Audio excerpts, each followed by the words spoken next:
Thanks for joining me. In this series, we're going to quilt this quilt top using a Bernina Q24 Longarm. I hope that you enjoy the process.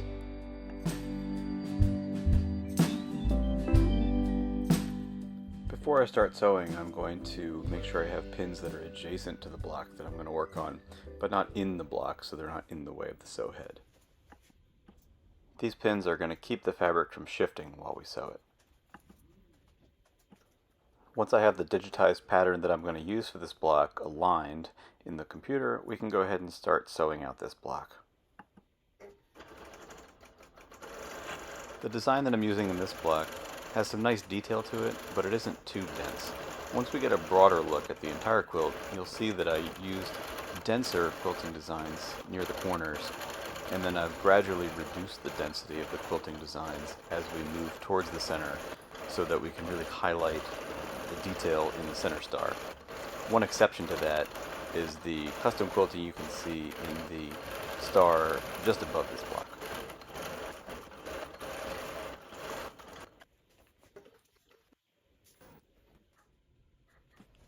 This log cabin block has strong contrast between the light and dark halves because it's actually the point of the center star that you can see off to the right. So we're going to do different patterns on the lighter and darker portions of this. And we'll start by doing a pebble pattern in the lighter portion, which is really the background of the star. And to do that, we're going to first measure the corner locations and then go ahead and stitch the pebbles.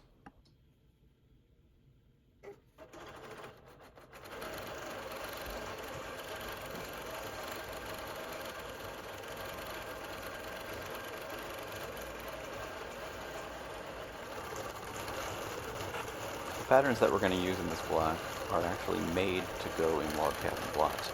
So you'll see how the pebbles nest themselves into the points where the light and dark portions of the block intersect.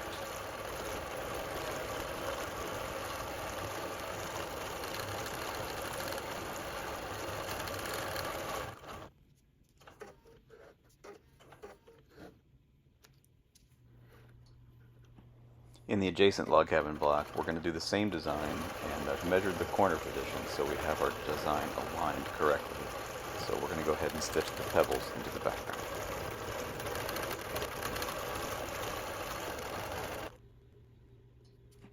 I've run out of bobbin threads, so we're going to reload the bobbin and then restart this design in the same location where we stopped.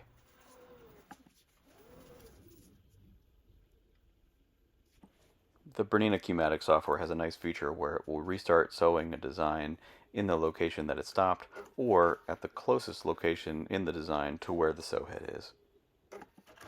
This makes it easy to finish sewing a design if you have to stop in the middle for some reason.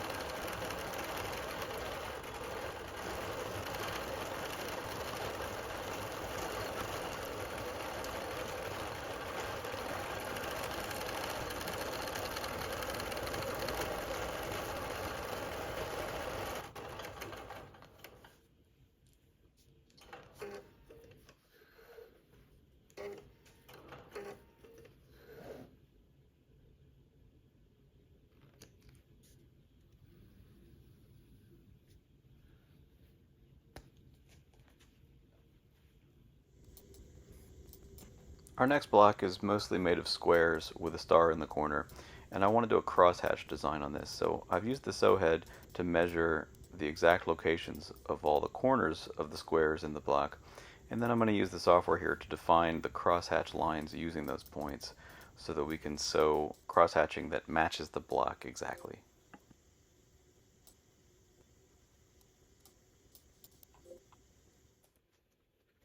Now that we have the crosshatch pattern defined, we can go ahead and start stitching.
In this small star in the corner, I'm doing a set of radiated lines that come out from the center.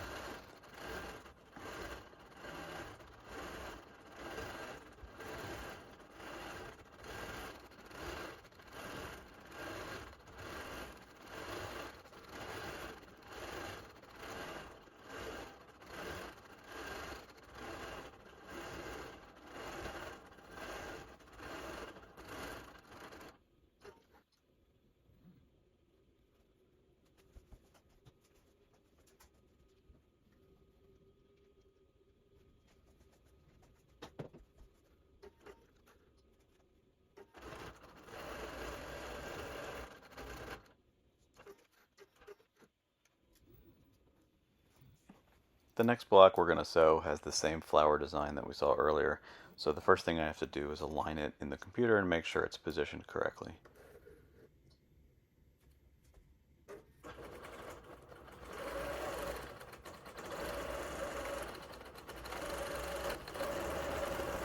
This same design appears in the block that's diagonally up to the left, and will also be in the block that's diagonally down to the right. So when we get a broader look at the quilt, you'll see that this is going to create a ring of this same pattern going all the way around the center star.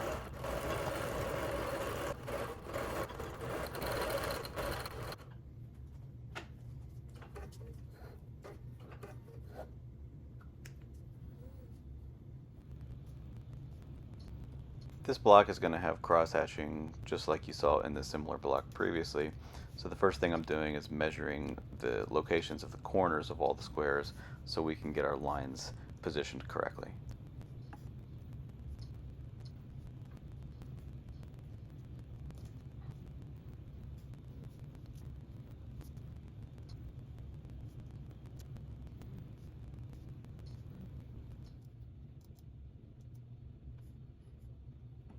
With the locations of the squares measured, we can start creating the sewing lines that we need for the cross-hatching and the radiating lines in the small star.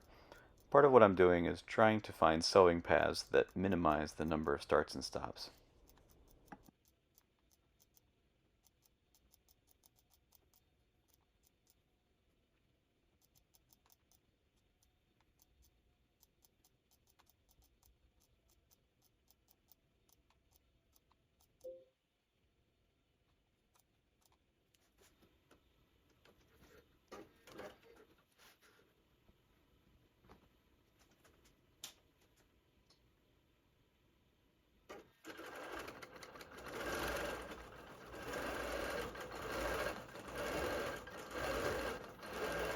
You'll notice in this star, the stitching is doubling back on itself. This avoids having to start and stop for every single line.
The border includes these single element flowers, which should be evenly spaced, but even so, each time I stitch one, I will use the sew head to make sure that it's aligned correctly with the small square that it goes into.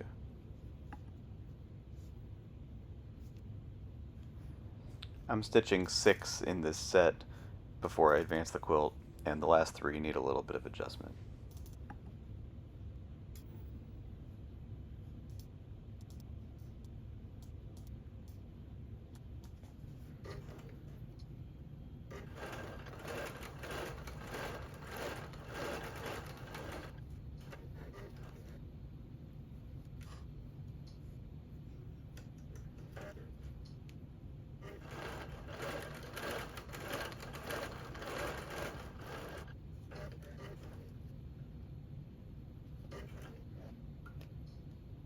Stitching these does require a lot of stopping and starting, but I think it's the right design to use.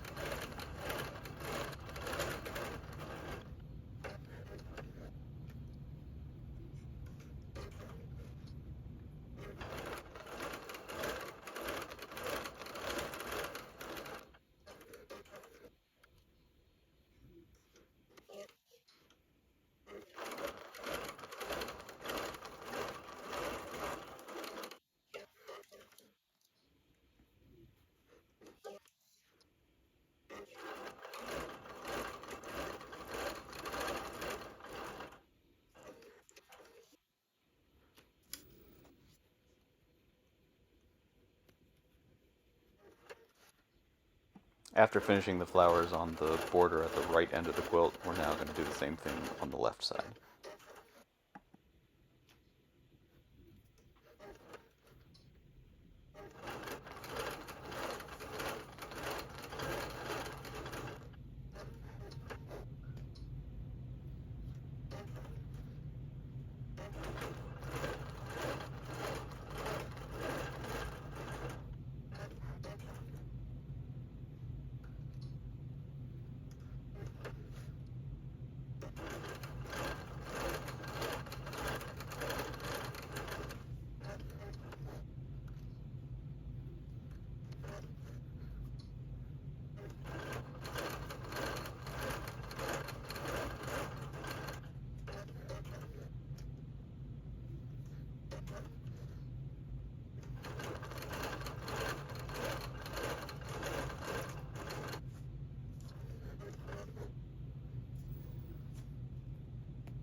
This block is going to be stitched with a hibiscus flower design, so I'm choosing a thread color that matches the blue in the foreground of the block.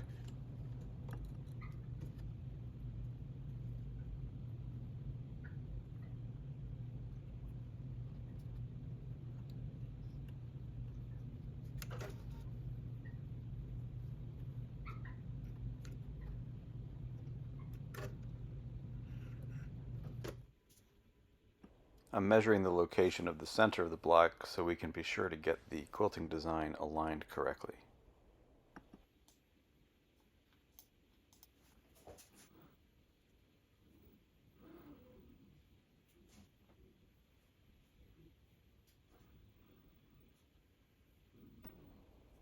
In addition to marking the center of the block, I'm also going to use the sew head to locate the 4 corners of the block, and I'll use those to draw an X through the center of the design. That helps me make sure I know exactly where the design will be positioned relative to the block.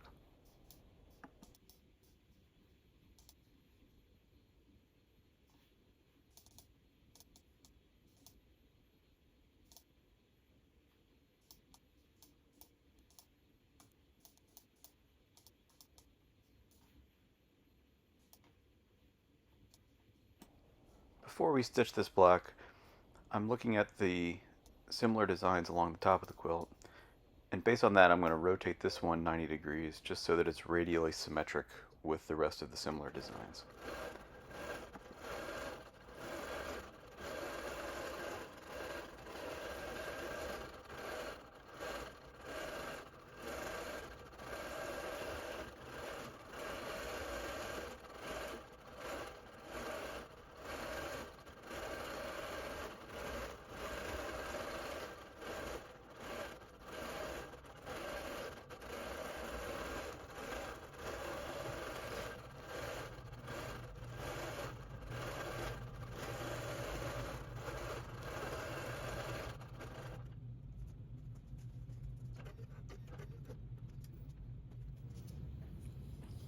This next block is going to be stitched with the same hibiscus flower design, and we're going to use yellow thread to match the foreground of the block.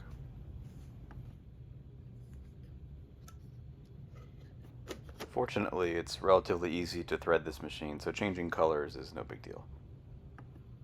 For the bobbin thread, I'm continuing to use a dark purple that matches the back of the quilt.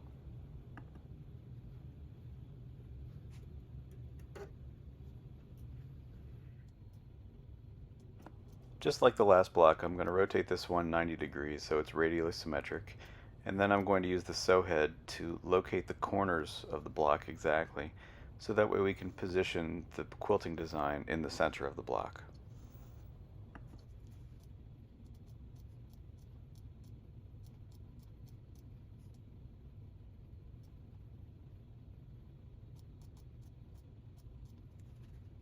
Now we're ready to stitch this design.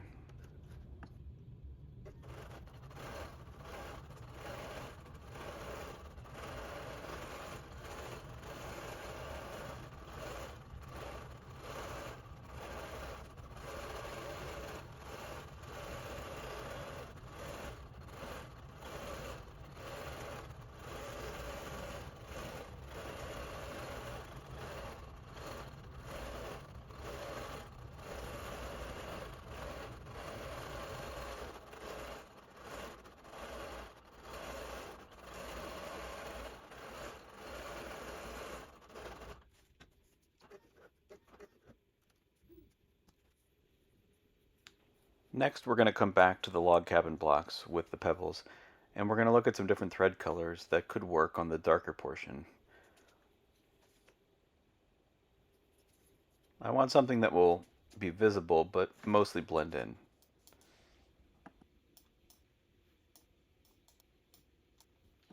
To make this design fit precisely into the log cabin diagonal section, we're going to use the morph tool and then use the sew head to locate the four corners. And you'll see that when we locate these four corners, the design adjusts its shape to fit within those points. Next, I like to run the sew head along the perimeter of the block just to make sure the design is going to fall exactly where I want it to.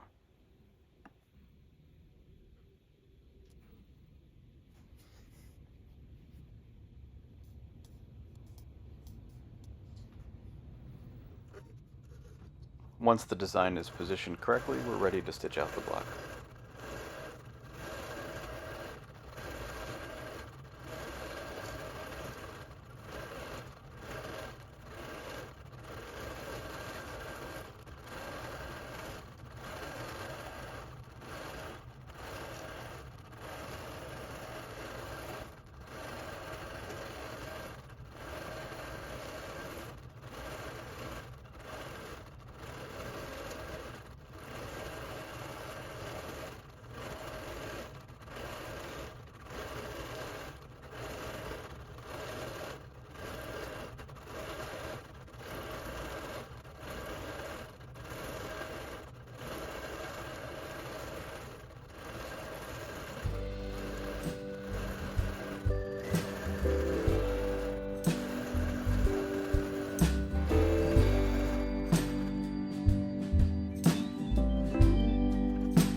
Thanks for watching, everybody. I'll see you on the next episode.